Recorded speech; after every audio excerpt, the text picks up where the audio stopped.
Hello प्यारे साथियों, कैसे हो आप सब। स्वागत है आपका अपने चैनल एजुकेट्स मैथमेटिक्स क्लास 9 और उसमें हम लोग क्लास 9th एनसीईआरटी मैथ्स का जो न्यू बुक है, नया एडिशन जो आया है 2023 एंड 24 के अकॉर्डिंग ही हम लोग जो एक्सरसाइज 2.3 है उसको सॉल्व कर रहे हैं।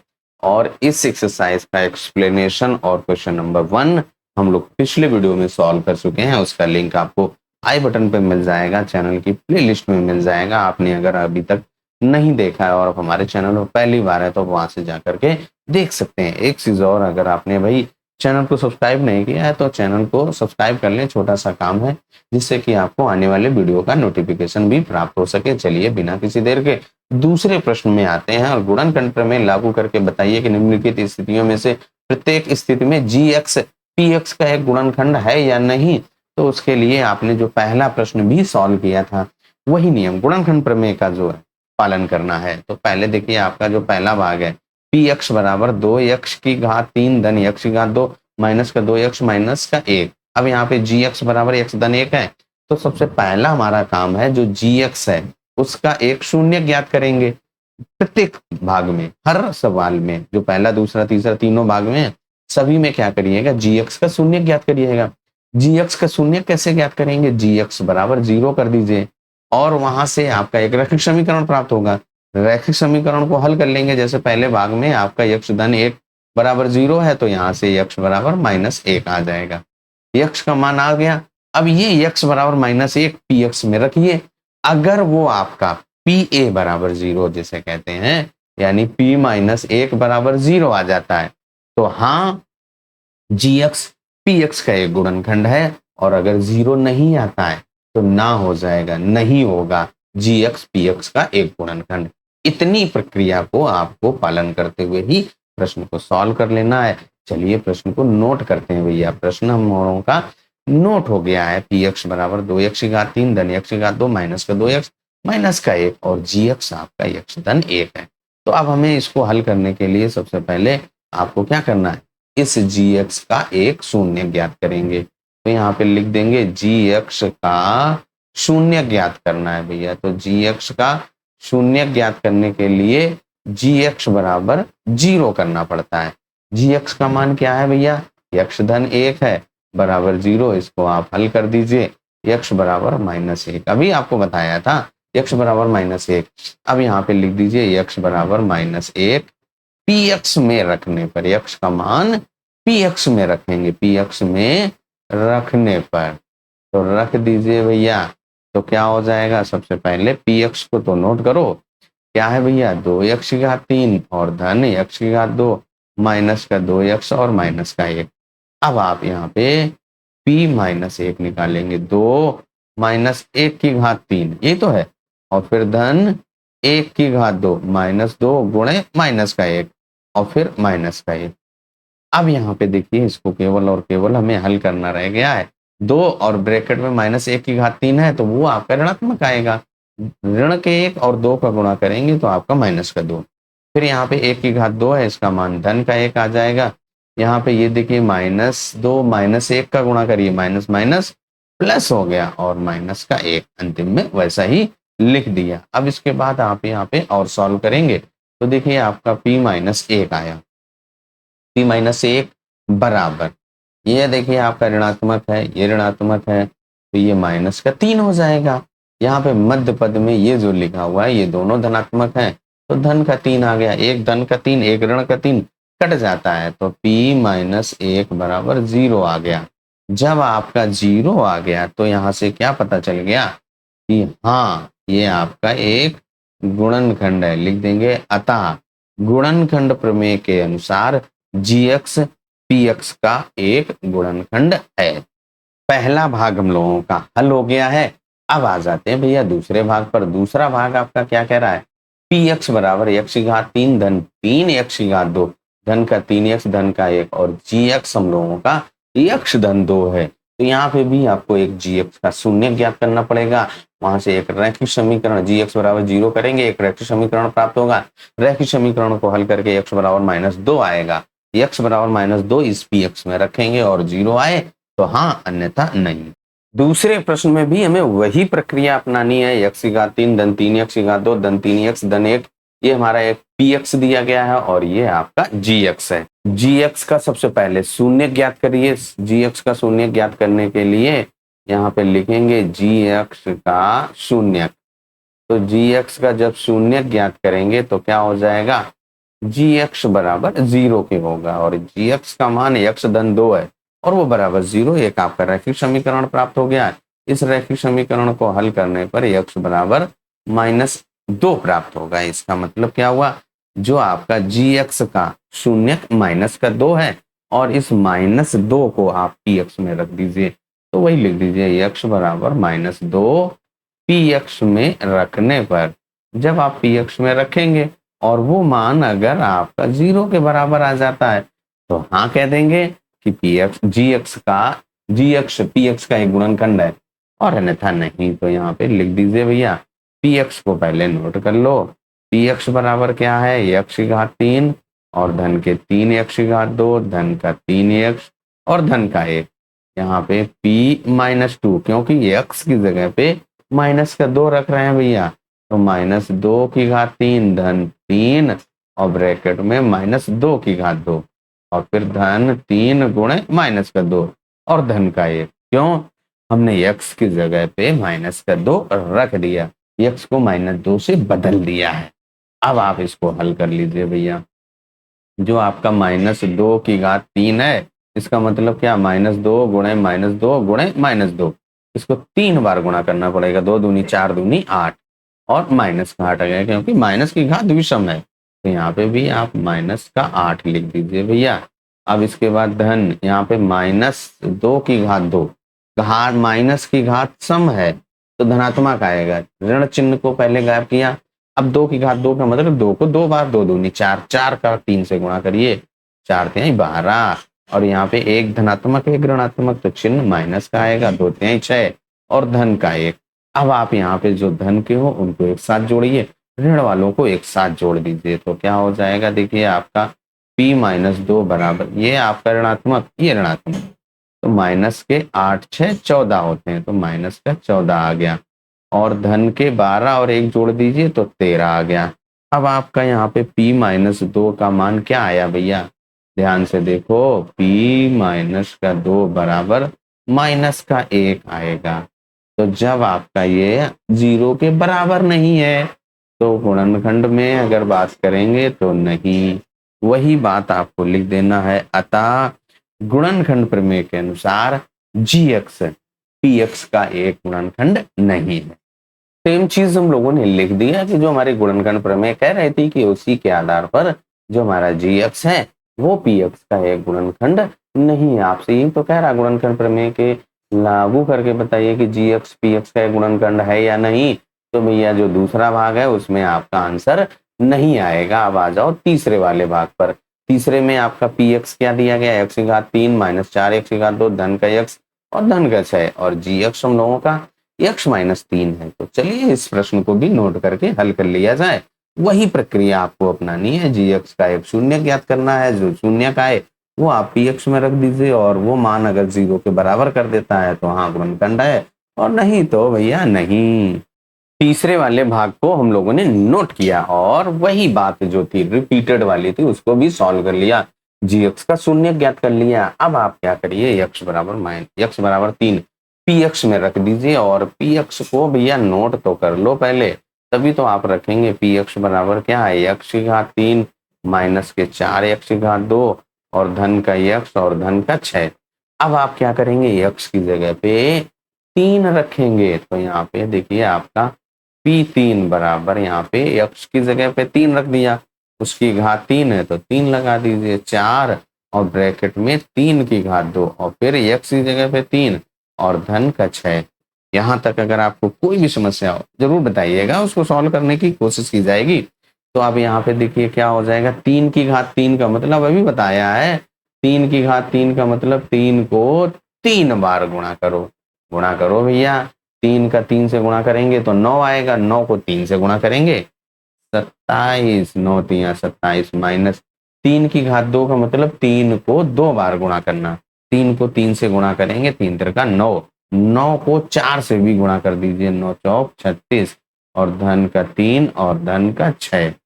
अब यहाँ पे जो आपके धनात्मक है उनको जोड़ लीजिए और जो ऋणात्मक है उनको जोड़ लीजिए। तो यहाँ से देखिए आपका P3 बराबर क्या हो जाएगा, ये देखिए 27 और फिर ये 3 और ये 6, इतने आपके धनात्मक है। 27 में 3 जोड़ो 30 और 6 36 और फिर ये ऋणात्मक 36 अलग से वैसा का वैसा लिख दीजिए। अब यहाँ से ध्यान से देखें तो आपका P3 बराबर क्या आ गया, 0 आ गया है भैया। तो जब 0 आ गया तो आपका आंसर हाँ में होगा। तो वही बात आपको लिख देनी है, हाँ। अतः गुणनखंड प्रमेय के अनुसार जो GX है PX का एक गुणनखंड है। तो इस तरीके से हम लोगों का तीसरा भाग भी हल हो गया, यानी कि जो हमारी प्रश्नावली 2.3 है उसका दूसरा प्रश्न हम लोगों ने कंप्लीट कर लिया है। अब आ जाओ भैया तीसरे वाले भाग पर। तीसरा प्रश्न आपका क्या कह रहा है, k का मान ज्ञात कीजिए जबकि निम्न स्थितियों में प्रत्येक स्थिति में x माइनस 1 px का एक गुणनखंड है। भैया जो आपका px दिया गया है पहले वाले भाग में, अगर ध्यान से देखें px बराबर x की घात 2 धन x धन का k है, और दूसरे में भी ऐसे ही आपका px दिया गया है और सभी में x माइनस 1 आपका एक गुणनखंड है। तो उसके लिए हम लोग x माइनस 1 का शून्य ज्ञात करेंगे और जब गुणनखंड है तो pa बराबर 0 हो जाएगा। और जब आप pa a की जगह पे 1 रखेंगे तो यहाँ पे P1 बराबर 0 होगा और P1 को मान ज्ञात करेंगे, उसको 0 के बराबर करेंगे और आपका एक रैखिक समीकरण प्राप्त होगा और रैखिक समीकरण को हल कर देंगे, k का मान आपका प्राप्त हो जाएगा। चलिए नोट करते हुए प्रश्नों को हल करते हैं। कोई भी समस्या हो जरूर बताइएगा। चलिए बिना किसी देर के आ जाओ तीसरे प्रश्न का पहला भाग नोट कर लो। प्रश्नावली 2.3 का जो तीसरा प्रश्न है उसके पहले भाग को हम लोगों ने लिखा। अब यहाँ पे x माइनस 1 px का गुणनखंड है, तो उसके लिए हमने पहले x माइनस 1 का गुणन शून्य ज्ञात कर लिया, वो आपका 1 आया। अब यहाँ पे x माइनस 1 px का एक गुणनखंड है। जब आपका गुणनखंड है का एक गुणनखंड है, अतः P1 बराबर क्या होगा, P1 बराबर 0 होगा। वही यहाँ पे लिख लो, अतः यहाँ लिख लो, तो नीचे लिख दो अतः P1 बराबर 0 होगा। तो सबसे पहले हम लोग P1 का मान ज्ञात कर लें। तो यहाँ पे x बराबर 1 है, px में रखने पर x बराबर 1 px में रखने पर P1 कब आएगा, जब आप x की जगह पे 1 रखेंगे। तो यहाँ पे सबसे पहले px लिख लीजिए, तो क्या हो जाएगा x की घात 2 धन का x और धन का k। यहाँ पे P1 का मान अब हम लोग ज्ञात कर रहे हैं, 1 की घात 2 धन का 1 और धन का k। यहाँ पे इसको और हल कर दीजिए, P1 बराबर 1 धन 1 और धन का k। बताइए यहाँ तक कोई समस्या हो तो आप जरूर बताइएगा। यहाँ पे हमने क्या किया, P1 का मान ज्ञात कर लिया है भैया, और जब आपका P1 का मान क्या आया है ध्यान से देखो, P1 बराबर ये 1 और 1 जुड़ गया 2 और धन का k, यहाँ तक आ गया। अब आपका P1 बराबर क्या है, यहाँ पे लिख दो P1 बराबर 0 है, क्योंकि गुणनखंड प्रमेय में लिखा ही है कि अगर x माइनस 1 आपका गुणनखंड है तो P1 बराबर 0 होगा। तो यहाँ से आपका क्या आ जाएगा, P1 का मान क्या है, k धन 2 या 2 धन k, वहां से बराबर 0 कर दीजिए। तो जब आप इसको 0 के बराबर करेंगे तो आपका हल हो जाएगा, एक रैखिक समीकरण प्राप्त हो गया है, k बराबर -2। k का मान आपका -2 आ गया। यही तो अभी आपको बताया गया है कि जब भी आप गुणनखंड प्रमेय का प्रयोग करेंगे तो जो दो कंडीशन बताई गई है, P1 बराबर 0 होगा यदि x माइनस 1 गुणनखंड है और x माइनस 1 आपका गुणनखंड है तो P1 बराबर 0। और वही हमने यहाँ पे नियम का प्रयोग कर लिया। अब आ जाइए इसके दूसरे भाग पर। दूसरे भाग में भी वही प्रक्रिया अपनानी है। तीसरे प्रश्न का दूसरा भाग भी हम लोगों ने नोट किया, px हम लोगों का 2x की घात 2 धन kx धन √2, और वही बात x माइनस 1 आपका px का गुणनखंड है, तो वही x माइनस 1 का हमने शून्य ज्ञात किया। ये प्रक्रिया सभी प्रश्नों में अप्लाई करनी थी, इसलिए उसको हमने डायरेक्ट नोट किया, x माइनस एक पी एक्स का एक गुणनखंड आया था, P1 बराबर 0 होगा। अब x बराबर एक पी एक्स में रखने पर, तो चलिए पी एक्स को पहले नोट कर लो भैया। पी एक्स बराबर क्या है, 2x की घात 2 और धन का kx और धन का अंडर रूट 2। जैसा अभी आप मान रखते चले आए वैसे ही रख दीजिए। P1 बराबर 0 यानी P1 बराबर 2 गुणे x की जगह पे 1 की घात 2 और धन का k और गुणे 1 और फिर धन का अंडर रूट 2। अब इसको आपको थोड़ा सा हल कर देना है। अब यहाँ पे देखिए क्या हो जाएगा, P1 बराबर 1 की घात 2 का मान 1 आएगा, उसमें 2 से गुणा करिए तो 2 आ जाएगा, फिर धन k गुणे 1 का आपका k और फिर इसके बाद धन का अंडर रूट 2। अब इसके बाद ये आगे और हल नहीं होगा, इसको थोड़ा सा ऐसे और लिख लो भैया। क्या हो जाएगा, P1 बराबर k धन 2 धन अंडर रूट 2। हमने क्या किया, जो संख्याएं थी उनको एक साथ रख लिया। अब इसके बाद क्या है, गुणनखंड प्रमेय के अनुसार क्या कह रहा है, P1 बराबर 0 है तो P1 बराबर 0 कर दिए, तो P1 का मान ये रख दीजिए, तो क्या हो जाएगा, k धन 2 धन के अंडर रूट 2 बराबर 0। ये हम लोगों का एक रैखिक समीकरण है, इसको हल कर दीजिए, यानी कि k का मान ज्ञात कर लीजिए। तो जो संख्याएं उनको लेफ्ट से राइट ले जाइए, तो क्या हो जाएगा, k बराबर -2 और माइनस का अंडर रूट 2। अब यहाँ से k बराबर क्या है, माइनस कॉमन ले लो चाहो तो 2 धन अंडर रूट 2 और आपका जो k का मान है आ गया है। एक्सप्लेनेशन कैसा रहा कमेंट करके जरूर बताइएगा। तीसरे प्रश्न में भी जो रिपीटेड काम था, जो बार बार वही प्रक्रिया अपनानी थी, उसको नोट कर लिया है। पी एक्स हमारा दिया गया है के एक्स की घात 2 माइनस अंडर रूट 2 एक्स धन का 1 और x माइनस 1 हर एक में गुणनखंड है। यही तो कह रहा है, x माइनस 1 पी एक्स का एक गुणनखंड है, और जो तीसरे भाग में पी एक्स बराबर के एक्स की घात 2 माइनस का अंडर रूट 2 x और धन का 1 है, वही तो हमने नोट किया। अब यहाँ पे x माइनस 1 का आपको शून्य ज्ञात करना पड़ेगा, वो आपका x बराबर 1 x माइनस 1 पी एक्स का एक गुणनखंड है, तो आपका P1 बराबर 0 होगा। अब आप x बराबर 1 रख करके पी एक्स में रखेंगे, और पी एक्स में क्यों रखेंगे, P1 तो ज्ञात करें भैया। तो पी एक्स को भी हमने नोट कर लिया। अब यहाँ पे सभी में x की जगह पे 1 रख दो, तो ये k और ब्रैकेट में 1 की घात 2 माइनस का अंडर रूट 2 और x की जगह पे 1, तो आप 1 रख दीजिए गुणे में और धन का 1। अब इसको आपको थोड़ा सा हल कर लेना है भैया। तो यहाँ से देखिए हम लोगों का P1 बराबर क्या आ गया, k गुणे 1 की घात 2 करेंगे तो 1 आएगा, उसको k से गुणा करेंगे तो आपका k ही आ जाएगा, और माइनस का अंडर रूट 2 गुणे 1 तो अंडर रूट 2 माइनस का आ जाएगा और फिर धन का 1। अब आपने P1 का मान ज्ञात कर लिया है, और जब P1 का मान आपका ज्ञात हो गया, अब आप P1 बराबर 0 कर दीजिए। अब आप P1 बराबर 0 क्यों किया, क्योंकि अभी ऊपर लिखा है कि Px का एक गुणनखंड x माइनस 1 है, वहां से P1 बराबर 0 हो गया। अब आप P1 का मान रख दीजिए। P1 का मान आपने ज्ञात किया है k और माइनस का अंडर रूट 2 और धन का 1 और बराबर 0। ये आपका एक रैखिक समीकरण प्राप्त हो चुका है, और इस रैखिक समीकरण को हल करके k का मान आप ज्ञात कर सकते हैं। तो यहाँ से k बराबर, k का मान ज्ञात करने के लिए जो माइनस अंडर रूट 2 धन का 1 लेफ्ट हैंड साइड है, उनको सभी को राइट हैंड साइड ले जाओ, तो क्या हो जाएगा, ये आपका अंडर रूट 2 धन का हो जाएगा, 1 ऋण का हो जाएगा। चिन्ह बदलते हैं भैया, k का मान आपका अंडर रूट 2 माइनस 1 आ गया। तीसरा भाग भी हम लोगों ने हल कर लिया है। अब चौथा भाग क्या कह रहा है भैया, जरा पढ़ो। पी एक्स बराबर के एक्स की घात 2 और माइनस का 3x और धन का k। चलो प्रश्न को नोट करते हैं और फिर हल करते हैं। और तीसरे के चौथे भाग को भी हम लोगों ने नोट कर लिया।